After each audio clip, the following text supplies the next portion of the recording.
Hello guys, আসসালামু আলাইকুম। চলে আসলাম বরাবরের মতো নতুন একটি ভিডিওতে আপনাদের মাঝে। আজকে দেখাবো আপনার হাতে থাকা 10-15 হাজার টাকা দামের একটা স্মার্টফোন দিয়ে আপনি কিভাবে ডিএসএলআর এর মতো ছবি তুলবেন।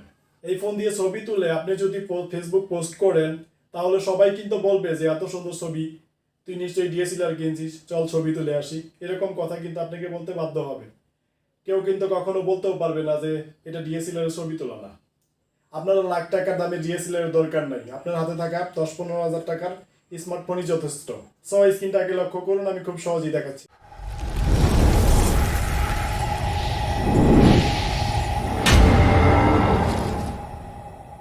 স্ক্রিনে চলে আসলাম। এখন আপনার ফোন দিয়ে ডিএসএলআর এর মতো ছবি তুলতে আমাদেরকে একটা অ্যাপ্লিকেশন ডাউনলোড করতে হবে।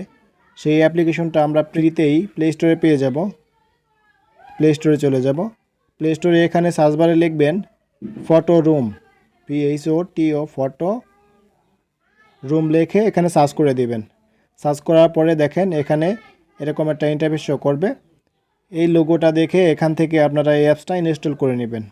আমি আগেই ইনস্টল করে রাখছি। এখান থেকে ওপেনে চলে যাব। ওপেনে চলে যাওয়ার পরে এরকম একটা ইন্টারফেস শো করবে দেখেন।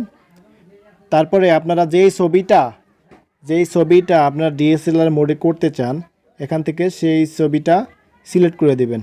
দেখেন স্টার্ট ফ্রম ফটোতে চাপ দিবেন।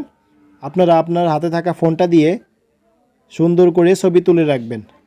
ছবি তুলে রাখার পরে এখান থেকে আসার পরে এখান থেকে যে কোনো একটা ছবি সিলেক্ট করে নেবেন। যেটা আপনার ডিএসএলআর মোড করতে চান সেখান থেকে নিয়ে নেবেন। আমি এটা সিলেক্ট করে দিলাম। দেখেন এখানে কিন্তু ব্যাকগ্রাউন্ড রিমুভ হয়ে গেছে। এখন আপনাদের একটু নিচে চলে যেতে হবে। দেখেন এখানে ব্লার আছে, ব্লারে চলে যাবেন।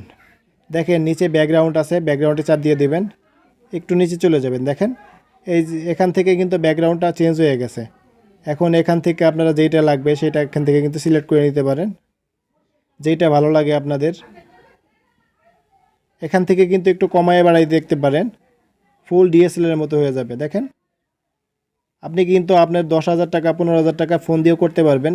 1 লাখ টাকা ডিএসএলআর আপনার লাগবে না। দেখেন কত সুন্দর হয়ে গেছে। দেখেন নিচে দেখেন ফিল্টার আছে, ফিল্টারে চাপ দিয়ে দিবেন। দেখেন এখানে অনেকগুলো ফিল্টার আছে, যেগুলো ফিল্টারগুলো ইউজ করলে আপনার ছবিগুলোকে আরও সুন্দর করে তুলতে পারবেন। দেখেন কত সুন্দর লাগতেছে। দেখেন আপনিও চাইলে কিন্তু আপনার ডিএসএলআর লাগবে না, এরকমভাবে ছবি যদি আপনারা পোস্ট করেন ফেসবুকে তাহলে কিন্তু তারা অবাক হয়ে যাবে যে আসলে এটা কিভাবে করলো। দেখেন আরেকটা ছবি নিয়ে দেখাচ্ছি। দেখেন এই ছবিটা এখান থেকে সিলেক্ট করে নিচ্ছি। এখান থেকে কিন্তু ব্যাকগ্রাউন্ডটা রিমুভ হয়ে গেল। তারপরে এই যে ব্লারে চাপ দিয়ে দিবেন। তারপরে নিচে ব্যাকগ্রাউন্ডে চলে আসবেন আবার। দেখেন এখন এখান থেকে এটা সিলেক্ট করে নেবেন। তারপরে এখান থেকে যতটুক বাড়ানো যায়, যতটুক বাড়ানো লাগে আপনাদের ততটুক বাড়িয়ে নেবেন। দেখেন যেটা লাগে ফুল কিন্তু দেখেন ডিএসএলআর এর মতো হয়ে গেল। যতটুক লাগে ততটুক নিয়ে নেবেন এখান থেকে। খুব সুন্দরভাবে কিন্তু আপনারা চাইলে এরকমভাবে ছবি এডিট করতে পারবেন। সো আজকের ভিডিওটা থেকে যদি আপনারা উপকৃত হয়ে থাকেন তাহলে অবশ্যই ফলো বাটনটা প্রেস করে রাখবেন আমার পরবর্তী কোনো ভিডিও পাওয়ার জন্য। লাইক করবেন এবং কমেন্ট বক্সে আপনার মূল্যবান মতামতটি লিখে দিবেন। এই ছিল আজকের ভিডিও। দেখা হবে নতুন কোনো ভিডিওতে। ধন্যবাদ এতক্ষণ সাথে থাকার জন্য।